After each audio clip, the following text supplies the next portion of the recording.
sebagai pendamping desa sejak bulan Maret tahun ini. Dan kebetulan saya satu lokasi dengan si Fulanah. Fulanah ini sudah lebih lama bekerja dan sebelumnya dia beragama Kristen Protestan dan bersuku Batak. Selama di lapangan pun Fulanah ini baik kepada saya. Kerjaan saya diperhatikan, apa yang kurang selalu diingatkan. Dia pun selalu mengingatkan saya untuk sholat. Tidak ada yang lebih. Saya pun menanggapinya biasa saja, karena saya pikir kami berbeda agama, maka saya harus jaga jarak. Si Fulan baik, maka saya juga baik kepadanya. Saya memang sudah ada kecenderungan ke Fulan karena kebaikannya, tapi saya tetap jaga jarak karena berbeda agama. Sampai akhirnya di bulan Juni, si Fulan mengatakan jika menyukai saya. Saya bilang, kalau kita gak bisa bersatu karena beda agama. Saya tidak mungkin pindah agama, dia juga gak mungkin pindah agama. Tetapi dia bilang ke saya, dari dia waktu mungkin saja dia yang pindah ke agama Islam. Si Fulan ini yatim piatu. Ayahnya Kristen, ibunya Islam. Dia 5 bersaudara dan 2 kakak perempuannya sudah mu'alaf. Singkat cerita, si Fulan ingin menjadi mu'alaf. Sebelumnya ketemu saya pun memang dia ingin mu'alaf, tetapi masih ragu-ragu. Dan sekarang dia sudah mantap untuk mu'alaf. Saya menyarankan dia untuk mu'alaf setelah saya bilang ke orang tua saya, biar orang tua saya menjadi saksi agar hubungan kami direstui sampai ke pernikahan. Niat kami pun ingin menikah jika direstui. Karena kerjaan sedang banyak-banyaknya, saya baru memiliki kesempatan untuk bicara perihal ini ke orang tua saya awal bulan September. Hubungan kami ditolak mati-matian dan saya kena marah dengan keluarga saya. Jujur, hati saya hancur, Buya. Mereka tidak ingin mendengar dan tidak ingin bertemu terlebih dahulu dengan si Fulan. Mereka mengira saya dipelet oleh si Fulan dan orang tua saya pun mempunyai trauma dengan orang Batak. Fulan tidak jadi ke rumah saya karena saya menyuruhnya jangan.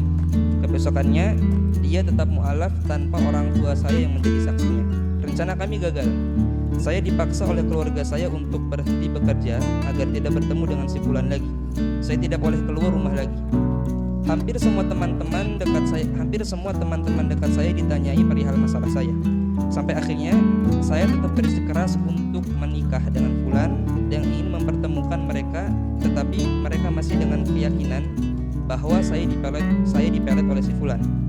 Saya pun diruqyah untuk membuktikan bahwa saya dipelet oleh si Fulan. Keluarga saya bersikeras bahwa saya dipelet dan tingkah saya berubah.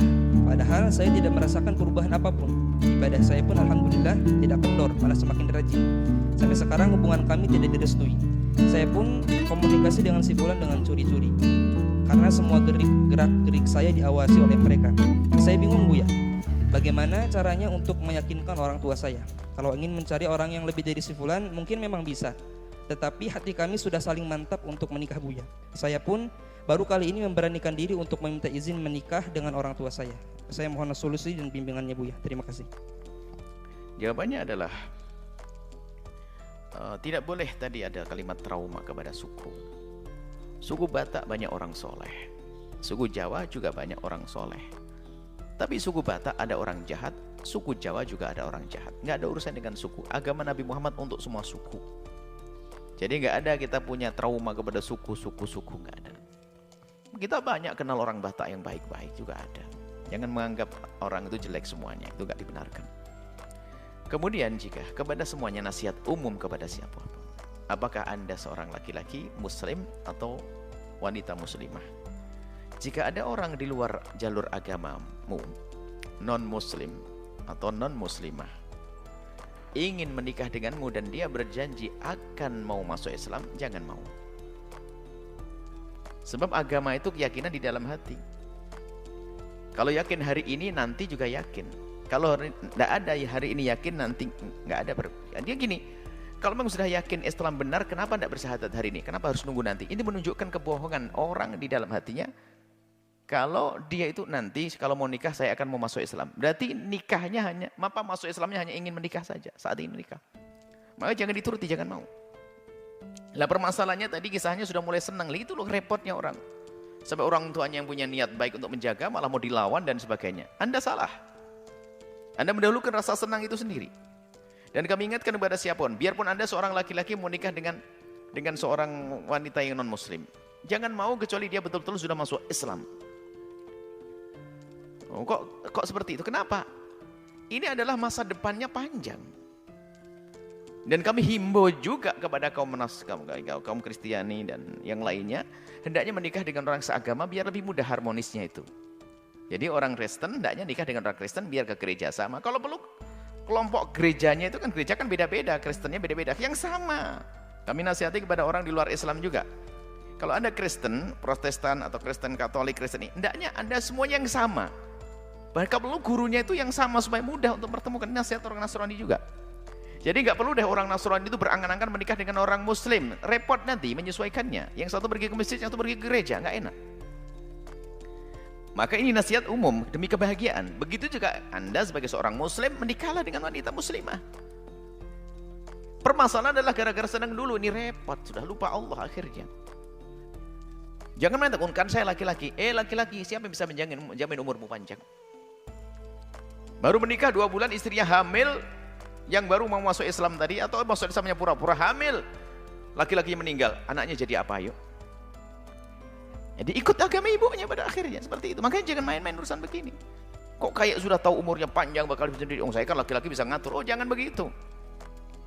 Apalagi seorang wanita, jangan mudah menikah dengan seorang laki-laki yang ingin pindah agama gara-gara menikah. Ini bisa berpindah-pindah pada akhirnya. Kecuali masuk Islam dulu. Sudah terbukti kiprahnya dalam Islam, sholatnya ininya, baru hebat Anda bawa mereka. Menikah dengan mereka, iya boleh. Karena apa? Sudah terbukti seperti itu. Jadi jangan mudah. Oh, saya niatnya dakwah. Ya dakwah kan sekarang. Kalau masuk Islam gak usah nanti. Kalau memang Anda punya keyakinan Islam benar, masuk Islam. Dan bukan karena saya. Artinya bisa saja setelah kamu masuk Islam, tidak usah menikah dengan saya, aku juga boleh. Bisa menikah dengan yang lainnya, harus begitu, berani ngomong gitu. Kalau dia mengatakan, iya saya mantap Islam dan saya menikah dengan kamu. Kalaupun tidak juga tidak masalah. Yang penting saya masuk Islam, berarti benar dia masuk Islamnya. Alangkah banyaknya orang berbohong di sini. Pengen masuk Islam, karena masuk Islam hanya karena sebuah pernikahan. Setelah menikah bubar Islamnya, na'udzubillah. Ayo. Maka hati-hati, agamamu itu mahal. Jadi keluargamu tadi itu benar, yang melarang semacam itu benar. Karena belum terbukti dari laki-laki tersebut atau dari yang non-muslim. Suruh buktikan kalau sudah masuk Islam, menjadi Islam yang baik, baru nanti boleh menikah. Seperti itu. Keindahan akan terwujud dengan kepatuhan kepada Allah dan kepatuhan kepada orang tua. Wallahu a'lam bishawab.